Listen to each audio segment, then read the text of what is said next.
Hi කට්ටිය මං අද මොටිවේෂන් එකක් නෙමෙයි ගෙනාවේ.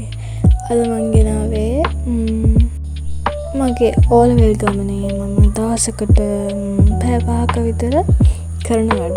ඕලෙවල් වෙනුවෙන් කරන වැඩ ටික තමයි මම අද ගෙනාවේ. පැය 5ක විතර නිසා වීඩියෝ එක චූටිම vlog එකක් වෙයි.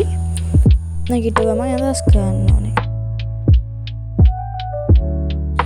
දැන් වෙලා 6:53යි. ඔන්න මම දැන් තමයි මගේ වැඩ ටික පටන් ගන්නෙ. නැගිට ගමන් ඉතින් සීකේසගේ වීඩියෝ එකක් බලලා පටන් ගන්නෙ.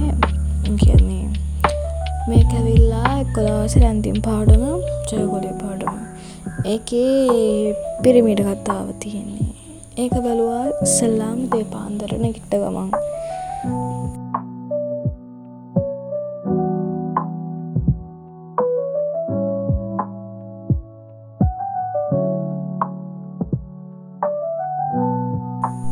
ඔන්න උදේත් ඒකත් ආවා. මම දැන් සීකේසගේ වීඩියෝ එක බලුවා පැය 2ක්. ඊට පස්සේ රසාස්වාදයේ විචාර තියෙන පොතක්. රසාස්වාදයේ පොත කියන වඩා මේක කිනකින් පාඩමක් තේරෙනවා, කවි තියෙනවා නම් කවිත් තේරෙනවා, ඔක්කොම තේරෙනවා. අද මම කියවන්න හිතාගෙන ඉන්නේ සුභාෂිතය පාඩම. සුභාෂිතය මම මේක ටයිම් ටේබල් එකේ දාගෙන ඉන්නේ විනාඩි 30. සුභාෂිතය කියවුවා මම ඊට පස්සේ විනාඩි 30.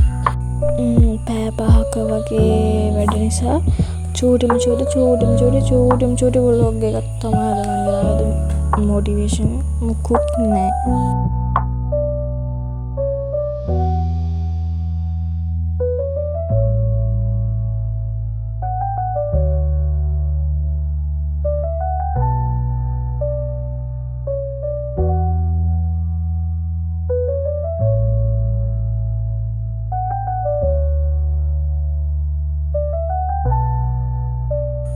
පේනවනේ උදේ පාන්දර පට්ට වෙහිකලුවක් තියෙන්නේ. උදේ පාන්දර වහිද්දන්න මාර සීතලයි. දැන් තමයි මම මගේ දවස් ටික කපන්න ගත්ත පේනවනේ.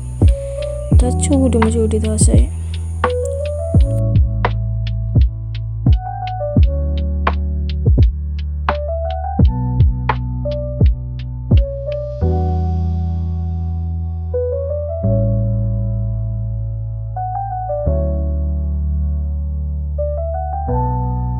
සබ්ස්ක්‍රයිබ් කරන්න කියලා මතක් කරන ඔයා වැඩ කරන විදිය කමෙන්ට් එකක් දාගෙන යන්න.